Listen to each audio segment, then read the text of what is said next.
आज आपके समक्ष कक्षा 2 की गणित की 10वें सप्ताह के छठे दिन की शिक्षण योजना प्रस्तुत है। जैसा कि आप सभी को विदित है कि छठे दिन हमारा रेमेडियल गतिविधि और पुनरावृत्ति का कार्य किया जाता है।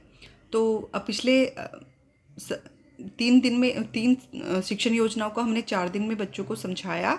उसके बाद फिर हमने 5वें दिन आकलन किया और आज छठे दिन जिन बच्चों का हमने 5वें दिन आकलन किया था उनको हम रेमेडियल गतिविधि कराएंगे। उन बच्चों को जो बच्चे हमारे मैंने सीख लिया आकलन पत्रक में जिन्होंने ए प्राप्त किया, यानी कि जिन बच्चों ने उस कार्यपत्रक का मैंने सीख लिया कार्यपत्रक का 50% से कम भाग सही पूर्ण किया, उनको हम प्रथम कालांश में छठे दिन रेमेडियल गतिविधि कराएंगे। तो हमने 3 शिक्षण योजनाओं पर कार्य किया है। आपको देखना होगा कि कौन सी शिक्षण योजना को, हो सकता है किसी एक शिक्षण योजना को बच्चे समझ नहीं पा रहे हों, या फिर 2 शिक्षण योजनाओं को नहीं समझ पा रहे हों, या कुछ बच्चे तीनों ही शिक्षण योजनाओं को नहीं समझ पा रहे हों। तो आप उनको चिन्हित कर लिया है आपने 5वें दिन, तो आप उन्हें समझाएंगे कि किस तरह से हमें इन चीज़ों को समझना है। तो हमारी 3 शिक्षण योजनाएं इस तरह थी कि बच्चे 1 से 99 तक की संख्याओं की तुलना कर सके।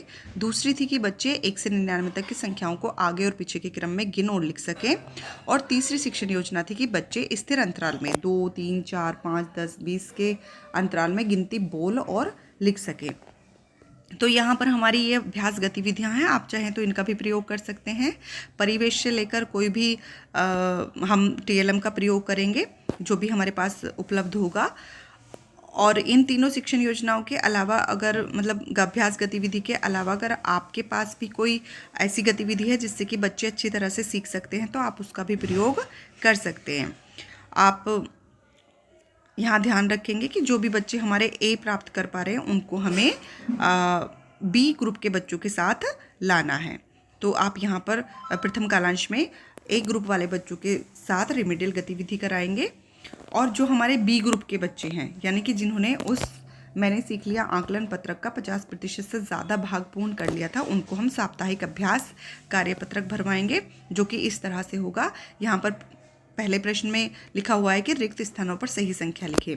यहाँ पर अंतराल के में ही संख्याएं लिखी हुई हैं, जैसे कि 18 के बाद 22, 22 के बाद यहाँ 4 का अंतराल है। तो आप बच्चों को समझाएंगे, हो सकता है बच्चों को समझ में ना आए, तो आप बच्चों को समझाएंगे कि किस तरह से हमें संख्याएं लिखनी है। तो 18 के बाद 22, 22 के बाद 26, 26 के बाद 30, 30 के बाद 34 और फिर 38। तो इसी तरह से प्रत्येक लाइन में हमें अंतराल के बाद संख्याएं लिखनी है। दूसरा जो हमारा प्रश्न होगा उसमें बड़ी संख्या और छोटी संख्या और बराबर किस तरह कौन सा निशान आएगा वो बच्चों को समझाना है। फिर यहाँ पर संख्या लिखें, जैसे कि यहाँ 84 लिखा हुआ है और ऊपर लिखी हुई है छोटी, तो 84 के से जो भी छोटी संख्या होगी वो यहाँ पर लिखनी है। फिर बराबर बड़ी छोटी, इस तरह से। फिर यहाँ पर बच्चे छोटी संख्या लिखेंगे, यहाँ की जो भी संख्या छूटी हुई है, जैसे कि यहाँ 49 लिखा हुआ है का भाग में, तो 49 से पहले 48, 49, 50, 51, 52, 53, 54, इस तरह से हर खंड में जो भी संख्या छुटी हुई है वो बच्चे लिखेंगे। उसके बाद दूसरा कालांश हमारा फ्री होगा, तो हम जो भी हम रेमेडियल गतिविधि करा रहे हैं उसको कंटिन्यू भी करा सकते हैं, और जो हमारे B ग्रुप के बच्चे हैं उनको भी हम उस गतिविधि में शामिल कर सकते हैं। उनसे हम जो हमारे A ग्रुप के बच्चे हैं उनके साथ मिलाकर वो गतिविधियाँ करा सकते हैं, ताकि B ग्रुप वाले बच्चों के साथ वो मिलकर अच्छी तरह से उस गतिविधि को कर सकें और सीख सकें। फिर तीसरे कालांश में हम सभी बच्चों को साप्ताहिक पुनरावृत्ति कार्यपत्रक भरवाएंगे, जो कि इस तरह से होगा। अभ्यास साप्ताहिक अभ्यास की तरह ही ये कार्यपत्रक होगा, सिर्फ इसमें संख्याएं बदली हुई हैं। रिक्त स्थानों पर संख्या लिखें, जो भी संख्या छूटी हुई है वो बच्चों को लिखनी है।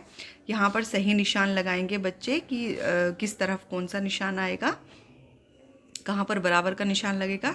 फिर संख्याएं लिखें कि छोटी संख्या इससे कौन सी होगी, बड़ी कौन सी है और बराबर की संख्या कौन सी है। फिर यहाँ पर उसी तरह से छोटी संख्या लिखें कि 36, 37 के बाद कौन सी संख्या आएगी, फिर 39 के बाद कौन सी आएगी, 41 के बाद कौन सी आएगी। तो इसी तरह से चारों खंड में संख्या बच्चे लिखेंगे।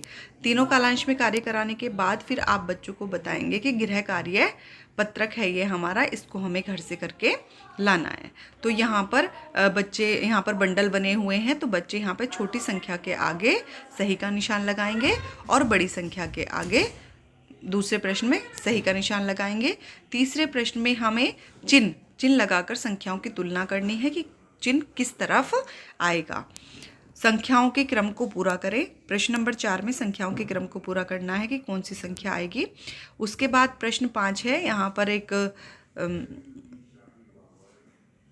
समस्या लिखी हुई है कि आपके पास आइसक्रीम स्टिक के 7 बंडल हैं और आपके दोस्त के पास 5 बंडल हैं। तो 5 बंडल और 6 खुला हैं। आपके दोस्त ने कहा देखो मेरे पास तुमसे ज़्यादा आइसक्रीम स्टिक है। तो आपको देखना है कि किसके पास आइसक्रीम स्टिक ज़्यादा हैं। तो आप यहाँ पर बच्चे को सोचने के लिए समय देंगे और उसको बताएंगे कि किस तरह से आपको ये करना है। उससे पूछेंगे कि क्या आपके दोस्त ने सही कहा। तो हो सकता है बच्चे कंफ्यूज हों यहाँ पर, तो फिर आप बच्चे को समझाएंगे कि आपके पास 7 बंडल हैं और उसके पास 5 बंडल हैं। तो आपको यहाँ पर देखना है कि किसके पास ज़्यादा है।